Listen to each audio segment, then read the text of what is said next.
Hey guys, welcome back to Crazy Tech Tricks. In this video, I will show you how to optimize Windows 11 for smooth video playback. So let's get started. Go to settings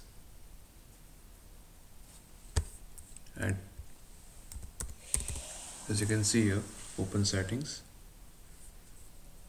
Now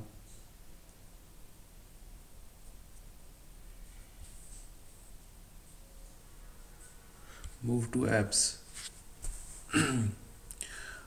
As you can see here, click on apps. Now go to video playback. Click on here.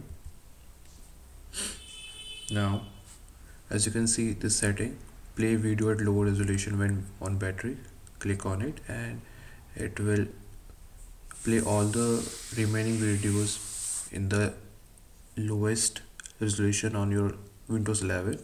So guys, this was an easy tutorial to how to optimize your video playback experience. I hope you like it and it will surely give you a smooth video playback experience.